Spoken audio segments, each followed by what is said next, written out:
Volta com o artigo 7º da Constituição da República para falarmos a respeito do inciso 32, o 33, que é o mais importante em termos práticos de qualquer tipo de prova, tá? E o 34, nós vamos finalizar os incisos do artigo 7º da Constituição, tá? O 32, a cobrança do inciso 32, ela é mais literal, só que muita gente faz confusão, muita gente não entende, tá? O artigo 7º, inciso 32 do texto constitucional. Vejam só o dispositivo, vejam só o artigo 7º, são direitos assegurados aos trabalhadores urbanos e rurais, inciso 32, tá? Proibição de distinção entre trabalho manual, técnico e intelectual, ou entre os profissionais respectivos. Vou repetir: proibição de distinção entre trabalho manual, técnico e intelectual, ou entre os profissionais respectivos, tá? O que isso significa em termos práticos? Imaginem o seguinte: eu tenho uma agência bancária, tá? Então tem uma instituição financeira, um banco qualquer, tá lá a agência bancária. Trabalhando na agência bancária, nós vamos encontrar diversos profissionais. Um deles, por exemplo, ou alguns deles serão os gerentes da respectiva agência. E além dos gerentes, eu tenho lá os caixas, os atendentes, os assistentes de gerentes, tá? Enfim, existem diversas funções, diversos cargos dentro de uma agência bancária. O que não pode acontecer? Dentro de um mesmo cargo, dentro de um mesmo grupo, tá, de profissionais que desempenham um mesmo tipo de função, eu não posso ter uma discriminação, eu não posso ter uma distinção, uma diferenciação entre trabalho técnico, manual e intelectual, ou entre os profissionais respectivos. Então, gente, eu não posso ter distinção horizontalmente falando. Se eu pego os caixas do banco, eu não posso ter diferenciação entre eles. Se eu pego os gerentes do respectivo banco, eu não posso ter diferenciação entre eles. Mas, obviamente, tendo em vista as atribuições dos respectivos cargos, das respectivas funções, é claro que vai haver uma distinção entre a função do gerente e a remuneração do gerente e a função do caixa e a remuneração do caixa, tá? Então, vocês jamais podem observar a proibição do artigo 7º, inciso 32, de forma vertical dentro de uma determinada organização. Eu sempre preciso observar com relação ao respectivo cargo, de forma horizontal, tá? Horizontalmente, naquele cargo, naquele conjunto de atribuições que vai ser desempenhada por um determinado grupo de funcionários, grupo de trabalhadores, eu não posso ter distinção entre trabalho manual, técnico e intelectual, ou entre os profissionais respectivos. Agora, é claro que isso não impede, tá, a institucionalização por parte de uma empresa, por parte do banco, que eu estou dando exemplo, por exemplo, tá? Isso não impede a institucionalização de uma política de produtividade, de um incentivo para quem trabalhar mais, para quem se destacar mais dentro da respectiva agência, tá? Então, naturalmente, isso não representaria uma afronta ao artigo 7º, inciso 32, tá? Mas isso se o examinador perguntar, gente. Em regra, como eu disse, tá? Na prova de vocês irão encontrar a reprodução literal do artigo 7º, inciso 32. Proibição de distinção entre trabalho manual, técnico e intelectual, ou entre os profissionais respectivos. Agora o seguinte, o mais importante, uma das questões do artigo 7º mais presentes em qualquer tipo de prova, seja o exame da ordem, seja um concurso público, seja uma prova de faculdade, tá? Nós sempre temos questionamentos envolvendo o inciso 33. Afinal de contas, ele fala a respeito do trabalho dos menores. O que temos no artigo 7º? Inciso 33. Proibição de trabalho noturno, perigoso ou insalubre a menores de 18 anos e de qualquer trabalho a menores de 16 anos, salvo na condição de aprendiz a partir de 14 anos. Então, atenção, proibição de trabalho noturno, perigoso ou insalubre a menores de 18 anos, grifem, menores de 18 anos, tá? E de qualquer trabalho a menores de 16 anos, salvo na condição de aprendiz a partir de 14 anos, tá? O que o examinador faz? Ele mexe em uma das idades e, em regra, ou nos 16 anos ou nos 14 anos. E aí basta lembrar dessa esquematização que eu coloquei aqui para vocês, ó. Se eu falo de proibição do trabalho, né, de trabalho dos menores, a primeira coisa que eu tenho que observar é o seguinte, ó, proibição de trabalho noturno, perigoso e insalubre, tá?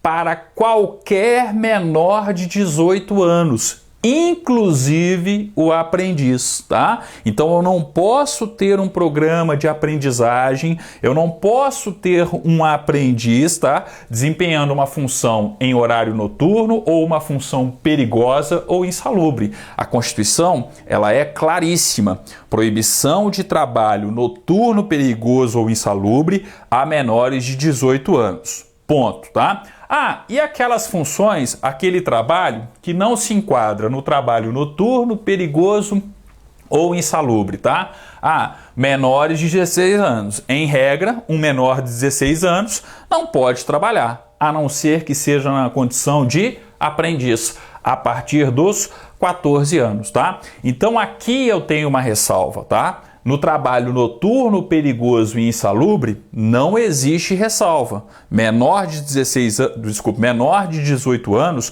não pode exercer um trabalho noturno ou perigoso ou insalubre, tá? Então a proibição aqui, ó, é de natureza absoluta. Agora, e quando eu falo das demais funções, dos demais trabalhos existentes, os menores de 16 anos também, em regra, não podem trabalhar. Eu tenho a proibição, a não ser que seja na condição de aprendiz a partir dos 14 anos. Então fiquem de olho nas idades. Muitas vezes o que o examinador faz? Ele altera a idade e principalmente essas duas idades aqui, ó.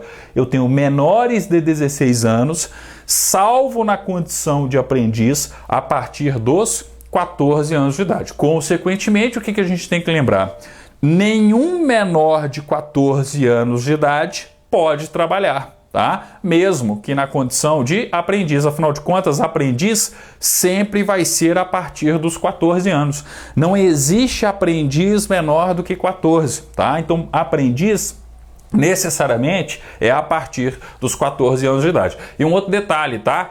Quando eu falo de aprendiz, o próprio nome já diz, né? Já demonstra. Eu preciso ter um ensino técnico profissionalizante. Eu preciso ter o ensino de uma determinada função, de uma determinada profissão àquele adolescente. Eu não posso simplesmente pegar um adolescente de 15 anos, por exemplo, e colocá-lo como empacotador de um supermercado. Junto com a função que ele vai desempenhar na respectiva organização, na respectiva empresa, eu preciso ter também um programa de treinamento, um programa de aprendizagem, de ensino e aprendizagem, de modo que aquele jovem possa ter cada vez mais oportunidades no mercado de trabalho, seja dentro da respectiva organização ou até mesmo em uma outra organização, tá? Então, ó, aprendizagem, o próprio nome já diz, tá?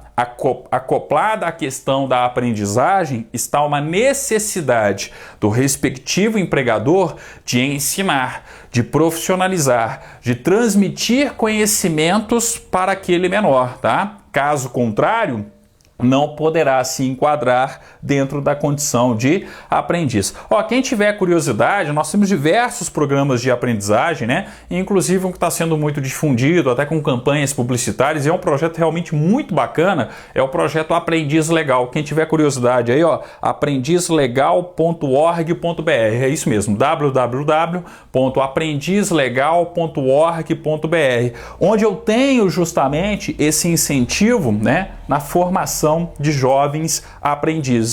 E qual que é uma condição característica da aprendizagem? Além de trabalhar, tem que estudar. Além de trabalhar, eu estou tendo ali um ensinamento, né? Um aprendizado intelectual, educacional por parte daquele jovem, por parte daquele adolescente, tá? Inclusive o seguinte, ó, tem uns videozinhos do canal do Aprendiz Legal no YouTube, logo depois do vídeo aí referente à proibição dos trabalhos menores, na lista de reprodução do YouTube, eu vou colocar o vídeo do Aprendiz Legal, que é um projeto realmente muito bacana, tá? Com a parceria aí de diversas instituições, a Fundação Roberto Marinho, né? Enfim, diversas outras empresas e instituições dedicadas e preocupadas realmente aí com essa questão da aprendizagem, né? A questão do menor aprendiz, tá? Naturalmente, a empresa que adere a um programa de aprendizagem do menor aprendiz, ela também tem benefícios fiscais. Então percebam que nós estamos falando, né, de uma questão que envolve todos os setores da sociedade, envolve não só as empresas, envolve o governo em todas as suas esferas, envolve as instituições, o Senai, o Senac, enfim, e todas as instituições que podem ser parceiras e incentivar cada vez mais essa aprendizagem, né? Afinal de contas, né, trabalho de uma forma correta não faz mal a ninguém, ainda mais a partir dos 14 anos, quando eu tenho ali um adolescente que está ali, né, se preparando já para futuramente adentrar no mercado de trabalho. O que eu não posso ter é abaixo dos 14, tá? Abaixo dos 14, proibição total, tá? Eu não posso ter qualquer tipo de trabalho, mesmo, né, que seja aí técnico profissionalizante para um menor de 14 anos de idade. Então não se esqueçam desse detalhe aqui, tá? Então, ó, questões de concurso, o que vocês irão encontrar? Questões de prova. Primeiro, trabalho noturno, perigoso ou insalubre, tá? Lembrar que eu não preciso ter os três ao mesmo tempo, tá? Tanto faz ali, ó, se já é noturno, não pode. Se já é perigoso, também não. Se já é insalubre, também não. Para qualquer menor de 18 anos, inclusive aprendiz. E proibição de trabalho para menores de 16 anos, em regra, salvo na condição de aprendiz a partir dos 14 anos e desde que atenda, né, a situação realmente prevista na legislação para caracterizar aquela função desenvolvida pelo respectivo adolescente como sendo uma função de aprendizagem, como inserido dentro de um programa de aprendizagem. Vocês vão entender muito bem quando, né, vocês assistirem o videozinho aí que eu vou colocar logo após essa proibição, essa aula sobre a proibição de trabalho, né, prevista aí no inciso 33, tá? Então, atenção ao respectivo vídeo, ok? Bem, para a gente finalizar a nossa aula, vamos para o inciso 34. E o que a gente tem no inciso 34? Ó, igualdade de direitos entre o trabalhador com vínculo empregatício permanente e o trabalhador avulso. Uma coisa que gera muita dúvida também. Muita gente fala, professor, quem que é esse trabalhador avulso? Eu estou falando dos portuários aqui, ó, dos estivadores, por exemplo, aqueles que carregam e descarregam os navios no porto, por exemplo, tá? Eu tenho uma legislação especial para os estivadores, para o trabalhador avulso? Claro que sim, mas é importante perceber que a própria Constituição já assegurou a eles uma igualdade de direitos entre o trabalhador com vínculo empregatício permanente e o trabalhador avulso. Então eles têm direito a FGTS? Claro que sim. Eles têm direito a férias? Claro que sim. Eles têm direito a um repouso semanal remunerado? Claro que sim. Professor, mas isso é óbvio, né? Qualquer trabalhador tem necessariamente esses direitos, tá? Parece óbvio, mas eu tenho que lembrar que a relação de trabalho do trabalhador avulso, ela é um pouquinho diferenciada, né? Eu não tenho uma contratação direta pelo porto, por exemplo, ou pelo navio, ali a empresa responsável pelo navio, com relação ao estivador, com relação ao trabalhador. Em regra, nós temos um intermediário, que é o chamado órgão gestor de mão de obra, OGMO, né? Para quem gosta aí do direito do trabalho e até mesmo do direito previdenciário. Existe um intermediário, tá? E mesmo assim, mesmo com essa relação peculiar, o que a Constituição garante? Ora, a Constituição garante uma igualdade de direitos. Então, se o trabalhador normal, vamos dizer assim, tem direito a FGTS, tem direito a férias, tem direito ao repouso semanal remunerado, o estivador, aquele que trabalha como avulso, né, nos portos do Brasil, né, no litoral brasileiro, nos portos brasileiros, tá? Ele também tem direito aos respectivos direitos, tá? Então, ó, uma igualdade de direitos entre o trabalhador com vínculo empregatício permanente e o trabalhador avulso, ok? Ó, no nosso próximo vídeo eu vou falar a respeito do parágrafo único. importantíssimo, porque fala a respeito justamente dos domésticos, né? Das empregadas domésticas, por exemplo, tá? Só que antes disso, logo após essa aula, como eu disse, eu vou colocar um videozinho até para dar apoio, viu, gente? Que é um programa realmente muito legal. Vou colocar o videozinho institucional aí, ó, do Aprendiz Legal. Então, na sequência da nossa aula, que eu tô terminando aqui agora, vocês irão ver esse videozinho do Aprendiz Legal, tá? E depois eu retomo com o parágrafo único do artigo 7º da Constituição da República, ok? Obrigado, até o nosso próximo encontro então, continuando os estudos do direito constitucional.